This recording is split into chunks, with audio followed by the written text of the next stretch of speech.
ويا رب ننهي اللي احنا فيه ده، ها، ونبطل بقى هري كلنا كده، تمام؟ عشان المتابع، انا هقول لكم على حاجه، اعملوا الغاء متابعه للكل، ريحوا دماغكم، والله العظيم انتوا اولى بالبقه اللي بتشوفونا بيها، تمام؟ بصي يا ساره، بصي يا شيف ليلى، انتوا دلوقتي هي عشان انتوا كنتوا تهمينها في الاول ان هي اللي بتضربكم في صفحاتكم، صح؟ انتوا كنتوا شاكين ان هي اللي بتضربكم في صفحاتكم، دلوقتي بقى هي زاطت في الزيطه، تمام؟ عشان انا عملت حاجه بسيطه قوي لساره، وساره حاجه بسيطه قوي، تمام؟ راحت هي زايطه في الزيطه، وراحت واخده اللايف بتاعك يا ساره ومنزله على صفحتها الحمد لله ظهر الحق وعرف مين، ودلوقتي عرفنا مين اللي بيضرب في الصفحات.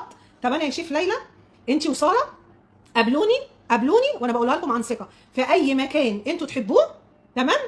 واوريكم بعينيكم ان هي اللي اذيه صفحاتكم، خلاص؟ عشان انا ممنوع انزل سكرينات، المحامي مانعني ان انا انزل فويسات، ومانعني ان انا انزل سكرينات. قابلوني في اي مكان قابلوني في اي مكان تحبوه وانا اوريكم ان هي اللي اذيه صفحاتكم، انا هوريكم بعينيكم ان هي اللي جايبه لكم المخالفات الاولى، وان هي اللي وقفت الربح، وان هي اللي اذت صفحاتكم من البدايه. كل ده موجود عندي بفويساتها، وموجود عندي بسكرينات ليها. انا بقول لكم اهو عشان تعرفوا ان انا يا جماعه مش خايفه من حاجه وبريئه من الحته دي. اولا واقفه ارباح ساره، هي بتقول لك ارباحي واقفه بقالها مش عارفه قد ايه. ساره راجعوا اللايفات بتاعتها والفيديوهات هتلاقوها قايله ان ارباحي واقفه من 6 شهور، تمام؟ يعني ارباحها واقفه من بدري، مش انا اللي وقفت ارباحها، ده ما حصلش. ساره حصل مني حاجه صغيره قوي ليها ما ضرتهاش، بالعكس نفعتها وطلعت ترند واتشافت اكتر، تمام؟ وده ما حصلش مني يا جماعه.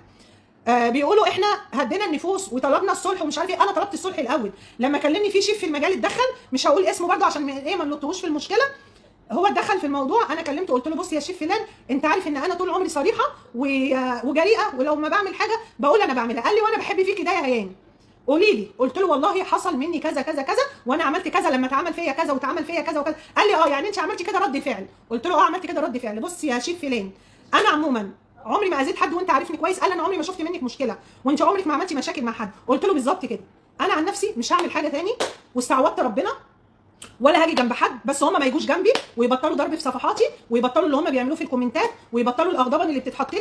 وانا كمان بطلت خلاص، حتى لو هم عملوا، انا عن نفسي مش هعمل اي حاجه ولا هضايقهم وخلاص، ونستفي على كده، يعني نبقى صافيين مع بعض وكل واحد في شغله، تمام؟ ومفيش حد فينا هياخد رزق التاني. قال لي الله ينور عليكي والله يا هيام انت ست محترمه، وقفلت مع الراجل، تمام؟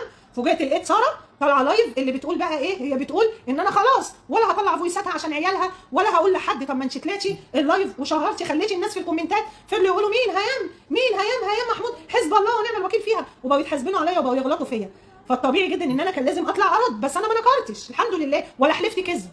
يعني راجعوا كده اللايف الاولاني اللي طلعته النهارده، انا قلت ايه؟ قلت يا جماعه لكل في الاول قلت هم اللي اذوني الاول، لكن انا ما حلفتش اني ما اذيتش حد، ما حلفتش ان انا ما جيتش جنب حد، ما حلفتش على اي حاجه. انا ما حلفتش في اللايف ده ان انا ما عملتش حاجه. انا كل اللي قلته يا جماعه هم ضروني الاول وعملوا معايا كذا وكذا وكذا، قسما بالله يا رب يجي لي كذا كذا، هم اللي اذوني الاول. انا قلت كده، تمام؟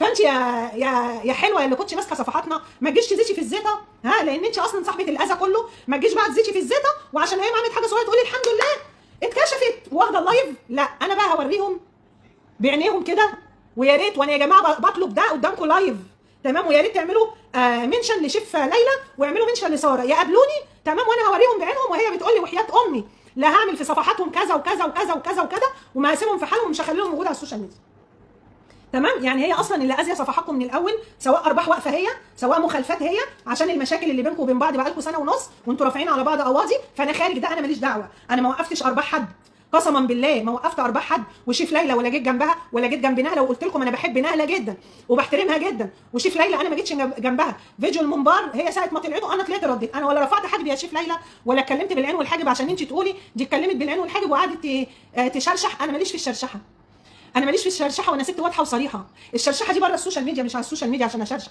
ولا انا معلش برفع حاجب وانزل حاجب، فين حاجب؟ بعمل ازاي يعني؟ بعمل كده وكده مثلا، ولا انا ما اعرفش اصلا بيتعمل ازاي، تمام؟ عشان هي تقول لك طلعت قعدت تقول بالعين والحاجب، انا ما بتكلمش بالعين والحاجب عمري. يعني معلش انت ليه بتقولي عليا كده؟ انا ما بتكلمش بالعين والحاجب. ده انا طلعت لايف اوضح للناس ان المنبار يا جماعه اهو بيتغسل في الخلاط وبيطلع زي الفل وما فيهوش اي حاجه، ولا غلطت فيكي ولا عملت لك حاجه. بعد ما تقف المهزله انا لازم اقابلك بكره يا شيف ليلى انت وساره، واوريكم عشان انتوا ظلمتوني في الحته دي. انا سهل اطلع اعيط، هو مش بالعياط يا جماعه، هو مش بالعياط ان انا اطلع اعيط تستعطفوني. انا كان ممكن، بس معلش انا اعيط ليه؟ انا واثقه في نفسي، لا مش هعيط. انا هقابل شيف ليلى وهقابل ساره، يقابلوني وانا اوريهم بعينيهم واسمعهم الاذى اللي هم مأذيينه في صفحاتهم من سنه ونص. هم طلبوا ان احنا نفتح صفحه جديده، انا دي طالباها من الاول وقلت خلاص حصل خير، لان فعلا انا ما بحبش المشاكل. المشكله هم لو مسحوا حاجتهم اللي عندهم انا برضو همسح وخلاص، والصفحات تنضف وينزل فيها الوصفات. اللي عايز يتابع انا عن نفسي على عيني وعلى راسي متابعيني، تمام، وانا طلعت عشان متابعيني يهموني، وهرجع اقول هم اللي عملوني بعد ربنا، تمام، متابعيني يهموني. انا طلعت ما طلعتش خوف الحمد لله، ولا انا بترعش ولا انا خايفه ولا متلجلجه، لا انا عشان صاحبه حق قلت الحقيقه وما كذبتش وما قلتش ان دي يا جماعه، عشان كانت في ناس اقسم بالله انا كنت شايفه في ناس عندها في الفيديو بتاع الفويسات عمالين يقولوا على فكره يا ساره دي اكيد لا ده مش صوت هيام، ده اكيد متفبرك، المحادثات اكيد متفبركه. ما انا كنت ممكن ازيد في الزيت وامشي ورا كلام المتابعين واقول ان ده متفبرك، انا كان ممكن اقول كده، لكن انا ما طلعتش. فانتوا المفروض تحترموا صراحتي، الحمد لله انا ما عنديش حاجه اخبيها. اتاذيت رديت الاذى باذى، واتاذيت كتير قوي على فكره، وانا عمري ما تنمر على بنتي، كان عندي عيال زيها، انا ما تنمرتش على بنتك ابدا، تمام، عشان تقولي ان انا اتنمرت على بنتك، ده ما حصلش. انا عندي بنات زيها وبنتك هي بنتي، عمري ما تنمر عليها، تمام. ايه تاني؟ شيف ليلى معهاش اي اثبات، ولا شيف نهله كيتشن ان انا اذيهم في صفحاتهم، ما فيش اثبات ولا في دليل. انتوا ما شفتوش دليل اصلا غير عند ساره، وانا اعترفت بيه وما خفتش وما قلتش حاجه، لان انا صاحبه حق، انا الحمد لله صاحبه حق، انا مأذيه كتير قوي قوي.